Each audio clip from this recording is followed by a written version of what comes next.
Episode number 12 mystery పిల్. Test tube baby కోసం Sagar parents కి టెస్ట్ చేయించమని చెప్తే సాగర్ మనల్ని కూడా టెస్టుకు రమ్మంటున్నాడని కూతురు దగ్గర కంప్లైంట్ చేసింది శైలజ. ఆ మాట వినగానే అఖిల సీరియస్ అవుతూ, మమ్మీ నువ్వెందుకిలా బిహేవ్ చేస్తున్నావు?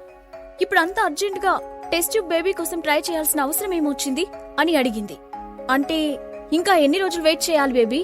ఇప్పటికీ నీకు పెళ్ళై 2 ఏళ్లయింది. ఇంతవరకు పిల్లలు లేరు. ఈ విషయంలో లేట్ చేయడం మంచిది కాదు. అందుకే ఈసారి టెస్ట్ ట్యూబ్ బేబీ కోసం ట్రై చేయండి అని చెప్పింది శైలజ. మమ్మీ ప్లీజ్, నేను సాధించాల్సిన గోల్స్ చాలా ఉన్నాయి. ఇప్పుడు పిల్లల గురించి ఆలోచించే ఇంట్రెస్ట్ లేదు నాకు అని ఖరాఖండిగా చెప్పేసింది అఖిల. ఆ ఇంట్రెస్ట్ ఎప్పుడు వస్తుంది? 2 ఏళ్లైనా ఇంట్రెస్ట్ లేదంటే అర్థమేంటి? మీ డాడీ లాస్ట్ టైం ఫోన్ చేసినప్పుడే ఈ విషయం గురించి అడిగారు. నువ్వింకా దీని గురించి ఆలోచించకపోతే ఇక్కడ జరుగుతున్నవన్నీ మీ డాడీకి చెప్పాల్సి వస్తుంది అని కోపాన్ని ప్రదర్శిస్తూ చెప్పింది శైలజ. ప్లీజ్ మమ్మీ, నువ్విక దీని గురించి మాట్లాడకు అని అఖిల చెబుతూ ఉండగానే చేతిలో బ్రెడ్ ఆమ్లెట్స్ ఉన్న ప్లేట్ తో అక్కడికి వచ్చిన సాగర్ దాన్ని అఖిల ముందు ఉన్న టేబుల్ పై పెట్టాడు. అఖిల ఆ ప్లేట్ చేతిలోకి తీసుకుంటూ, రేపు మీ పేరెంట్స్ ని టెస్ట్ కోసం పిలిపించాల్సిన అవసరం లేదు అని సాగర్ తో చెప్పింది. ఆ మాట వినగానే శైలజ అక్కడి నుండి పైకి లేచింది. కాని అఖిల మాట విన్న సాగర్ సంతోషంగా నవ్వి, సరే నీ ఇష్టం అన్నాడు. దాంతో శైలజ అతని వైపు మింగేసేలా చూసి విసవిస తన గదిలోకి వెళ్లిపోయింది. ఆ రోజు రాత్రి అఖిల తన గదిలోకి వెళ్తుండగా, అఖిల 1 నిమిషం అన్నాడు హాల్లోనే ఉన్న సాగర్. అఖిల అక్కడే ఆగి ఏంటన్నట్లు ప్రశ్నార్థకంగా అతని వైపు చూసింది. ఒకవేళ మీ గ్రాని రేపు నీకు ఫోన్ చేసి స్వప్నలోక్ మీడియాతో కొలాబరేషన్ గురించి మాట్లాడమని అడిగితే నువ్వెంటనే ఒప్పుకోవద్దు అని చెప్పాడు సాగర్. ఆ మాటలు విన్న వెంటనే అఖిల ముఖం చిట్లించి అయోమయంగా చూస్తూ, స్వప్నలోక్ మీడియాతో కొలాబరేషన్ డీల్ విషయం గ్రాని ఇప్పటికే స్వరూప్ కప్పగించింది. అలాంటప్పుడు మళ్ళీ నాకెందుకు కాల్ వస్తుంది? నువ్వెప్పుడు ఎందుకిలా వింతగా మాట్లాడతావు అని అడిగింది. సాగర్ ఆమె మాటల్లోని చిరాకును పట్టించుకోకుండా, ఆమె ఎవరికి అప్పగించినా పర్వాలేదు. ఒకవేళ రేపు నీకు కాల్ చేసి అడిగితే మాత్రం నువ్వు ఒప్పుకోవద్దు. ఇక వెళ్లి రెస్ట్ తీసుకో, బాగా అలసిపోయినట్లున్నావు అని చెప్పి వెంటనే అక్కడి నుండి తన రూంలోకి వెళ్లిపోయాడు. అఖిల అతను వెళ్లే వైపే ఒక క్షణం పాటు విచిత్రంగా చూసి, ఇతను ఎప్పుడు ఎలా బిహేవ్ చేస్తాడో అర్థం కాకుండా ఉంది అని తనలోనే తాను గొనుక్కుంటూ తన గదికి వెళ్లిపోయింది. తర్వాత రోజు అఖిల ఆఫీస్కి వెళ్లగానే సాగర్ కూడా తన కంపెనీకి వెళ్లాడు. జాస్మిన్ క్యాపబుల్ సెక్రటరీ కావడంతో ఆఫీస్లో సాగర్ లేకపోయినా అన్ని విషయాలను డీల్ చేయగలుగుతుంది. ఆ రోజు ఉదయాన్నే క్యాబిన్లో కూర్చొని తీరిగ్గా టీ తాగుతున్నాడు సాగర్. ఇంతలో డోర్ పై చిన్నగా తట్టి లోపలికి వచ్చిన జాస్మిన్, సార్, ముక్తా ఫ్యామిలీ వాళ్ళు కొలాబరేషన్ గురించి డిస్కస్ చేయడం కోసం నీలిమ అనే లేడీని పంపించారు అని చెప్పింది. వచ్చిన వాళ్ళని అటునుంచి అటే వెళ్లిపోమని చెప్పండి. కనీసం తల కూడా పైకెత్తకుండా చెప్పాడు సాగర్. తన కంపెనీ ప్రయారిటీ అఖిల అని చెప్పినా కూడా ముక్తా ఫ్యామిలీ మరో వ్యక్తిని పంపించడంతో సాగర్కి కోపం వచ్చింది. అసలు ఆ ముక్తాదేవి మనసులో ఏం ఆలోచిస్తుంది? నేనామెకు మరీ అంత బ్రెయిన్ లెస్ లా కనిపిస్తున్నానా? ఈసారి ఇంకొంచెం డోస్ పెంచాలి అని మనసులోనే అనుకున్నాడు సాగర్. మరోవైపు నీలిమను కూడా సాగర్ తిప్పి పంపించడంతో ముక్తాదేవి కోపంతో ఊగిపోయింది. ఈ స్వప్నలోక్ సీఈఓ చాలా ఓవర్ చేస్తున్నాడు. ఈ కొలాబరేషన్ నా కంపెనీకి ఇంపార్టెంట్ కాబట్టి ఇతన్ని బేర్ చేయాల్సొస్తుంది అనుకొని ఇక తప్పదన్నట్లుగా అఖిలకు కాల్ చేసింది ముక్తాదేవి. ఆ సమయంలో తన తల్లి శైలజతో కలిసి షాపింగ్ చేస్తుంది అఖిల. 2 రోజుల్లో ఆమె తండ్రి విజయేంద్ర ప్రసాద్ అబ్రాడ్ నుండి తిరిగి వస్తున్నాడు. శైలజ తన భర్తకు వెల్కమ్ చెప్పడానికి స్పెషల్ గా రెడీ అవ్వాలనుకుంది. అందుకోసం అఖిలను తీసుకుని షాపింగ్ కు వచ్చింది. షాపింగ్ మాల్లో ఉండగా అదే పనిగా ఫోన్ రింగ్ అవుతూ ఉండడంతో ఫోన్ తీసి స్క్రీన్ వైపు చూసింది అఖిల.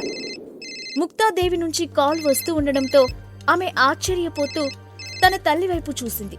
శైలజలో కూడా అదే ఆశ్చర్యం కనిపించింది. దాంతో అఖిల ఫోన్లో లౌడ్ స్పీకర్ బటన్ ప్రెస్ చేసి, హలో గ్రాని అని అంది.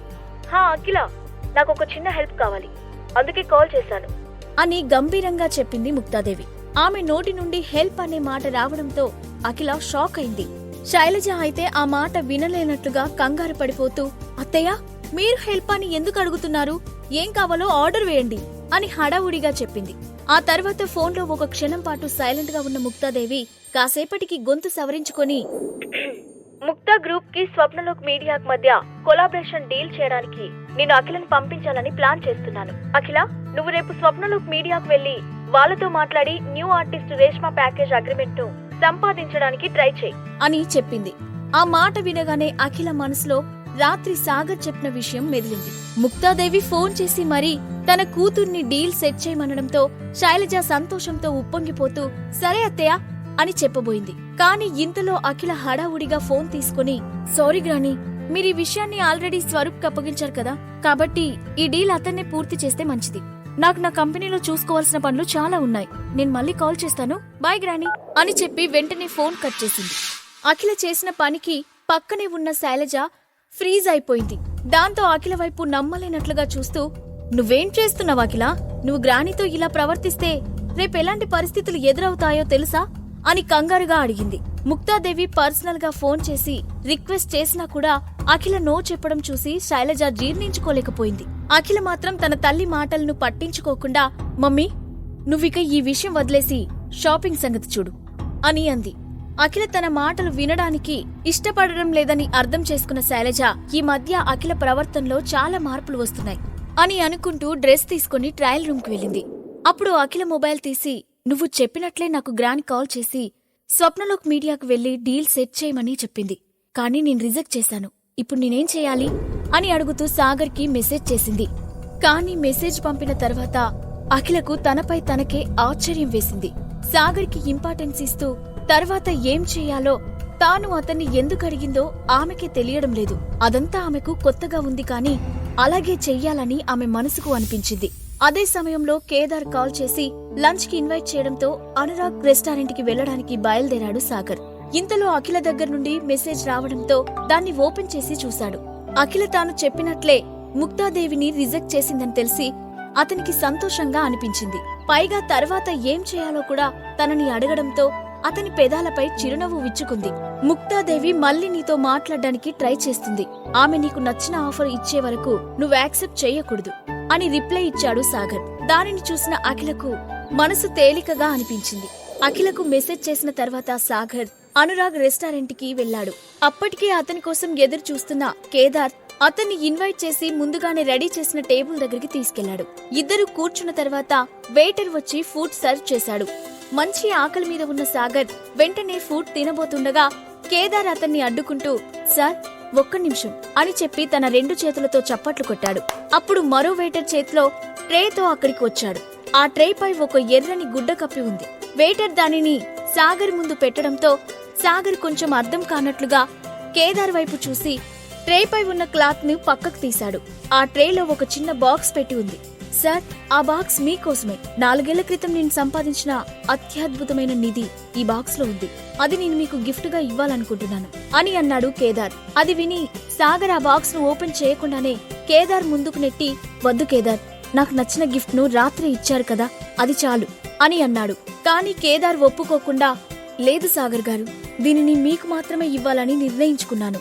మీరు కాదనకుండా తీసుకోవాల్సిందే అని అతను మాట్లాడుతూ ఉండగానే హఠాత్తుగా కేదార్ ఫోన్ రింగ్ అయింది.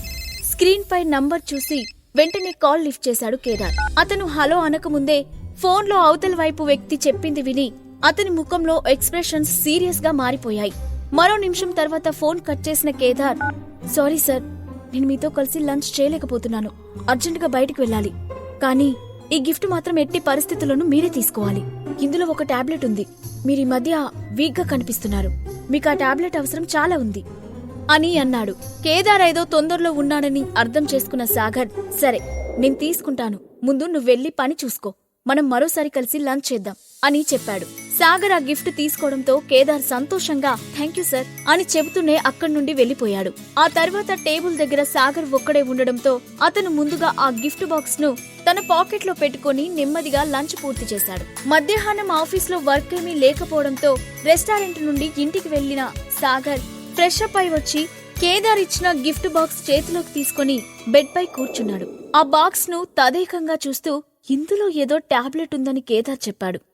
పైగా నేను వీక్ గా ఉన్నానని ఈ టాబ్లెట్ వేసుకోవాలని చెప్పాడు. అంటే అర్థమేంటి?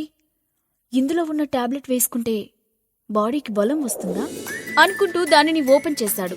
బాక్స్ మూత ఓపెన్ చేయగానే ఒక ఘాటైన వాసన అతని ముక్కును తాకింది. కానీ ఆ వాసన పీల్చి 2 నిమిషాలకే అతనికి శరీరం తేలికగా మారిన ఫీలింగ్ కూడా వచ్చింది. ఆ బాక్స్ మధ్యలో చాక్లెట్ బీన్ లా ఉన్న ఒక చిన్న టాబ్లెట్ కనిపించింది. సాగర్ వెంటనే దానిని చేతిలోకి తీసుకున్నాడు. అప్పుడు టాబ్లెట్ నుండి సువాసన రావడం మొదలైంది. సాగర్ దానిని చూస్తూ ఈ మెడిసిన్ 4 ఏళ్ల నుండి జాగ్రత్తగా దాచానని కేదార్ చెప్పాడు. అంటే దీని ఎక్స్పైరీ డేట్ అయిపోయి ఉండొచ్చు కదా. అలాంటప్పుడు దీన్ని నేను వేసుకుంటే ఏదైనా ప్రాబ్లం అవుతుంది. ఎందుకొచ్చిన రిస్క్, నేను వేసుకోను అనుకుని టాబ్లెట్ ను మళ్లీ అందులోనే పెట్టి ఆ బాక్స్ ను బెడ్ పక్కనే ఉన్న క్యాబినెట్ పై పెట్టి పడుకున్నాడు. ఇక దాని గురించి ఆలోచించకుండా నిద్రపోవాలని అనుకున్నాడు. కాని మళ్లీ అతని కళ్ళు మెల్లగా ఆ బాక్స్ వైపు మళ్ళాయి. కేదార్ దానిని అంత ప్రేమగా ఇస్తే తాను అనుమానించి పక్కనే పడేయడం సాగర్కి కరెక్ట్ గా అనిపించడం లేదు. దాంతో మళ్లీ ఆ టాబ్లెట్ ను చేతిలోకి తీసుకుని ఏదైతే అదయ్యింది, నేను టాబ్లెట్ వేసుకుంటాను అని నిర్ణయం తీసుకొని ఇంకేం ఆలోచించకుండా గుటుక్కున గొంతులో వేసుకొని ఒక పనైపోయింది, ఇక హ్యాపీగా ఒక కునుకు తీస్తాను అనుకొని కళ్ళు మూసుకున్నాడు. కాని 2 నిమిషాలు గడిచేటప్పటికే సాగర్కి కడుపులో తిప్పుతున్నట్లుగా అనైజీగా అనిపించడం మొదలైంది. దాంతో వెంటనే టాబ్లెట్ ను వామిట్ చేయాలని అనుకున్నాడు సాగర్. కాని ఇంతలోనే అతని పొత్తి కడుపులో విపరీతమైన నొప్పి వచ్చింది.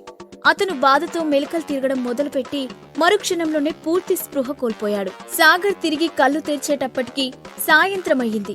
అప్పటికే ఆ గది నిండా అసహ్యమైన వాసన వస్తూ ఉండడంతో సాగర్ చిరాగ్గా ముక్కు మూసుకుంటూ ఈ స్మెల్ ఏంటి, ఎక్కడి నుండొస్తుంది అనుకుంటూ లేచి కూర్చున్నాడు. ఎందుకో ఆ స్మెల్ తన దగ్గర నుండే వస్తున్నట్లు అనిపించడంతో సాగర్ మెల్లగా తలదించి తనను తాను పరిశీలనగా చూసుకున్నాడు. అప్పటికే అతని శరీరం ఎల్లో కలర్లో ఉన్న జిగట ద్రవంతో నిండిపోయి ఉంది. అతని డ్రెస్ మొత్తం ఆ ద్రవంతో తడిసి ముద్దవడంతో దుర్వాసన వస్తుంది. అది చూసుకున్న Sagar what the hell is this అనుకుంటూ వెంటనే ఫ్రెష్ అప్ అవడానికి బాత్రూమ్ కి పరిగెత్తాడు. అతని శరీరానికి అంటిన జిడ్డును పోగొట్టుకోవడానికి దాదాపు అరగంట పైనే పట్టింది. ఆ తర్వాత బయటకు వచ్చి గదిని బెడ్ ను కూడా శుభ్రం చేసి బెడ్ పైనే ఉన్న బెడ్షీట్స్ కూడా మార్చేశాడు. అయినా ఆ స్మెల్ పూర్తిగా వదిలినట్లు అనిపించలేదు. అసలు ఇదేం టాబ్లెట్ రా బాబు, అనకొండ సినిమాలో పాము కడుపులో నుండి ఒకడు బయటకు వచ్చినప్పుడు ఒళ్ళంతా జిగటగా మారినట్లు నా ఒళ్ళంతా ఇలా మారిపోయింది. ఇంకా నయ్యం, ఇంట్లో ఎవరు లేరు కాబట్టి సరిపోయింది. అయినా ఆ టాబ్లెట్ వల్ల నా పొట్టలో ఇంకేం జరగబోతుందో ఏంటో అనుకుంటూ హాల్లోకి వెళ్లి అలసటగా సోఫాలో వాలాడు. అప్పుడే 2 చేతుల నిండా షాపింగ్ బ్యాగులతో ఇంటికి వచ్చారు శైలజ, అఖిల. సాగర్, వంట అయిందా?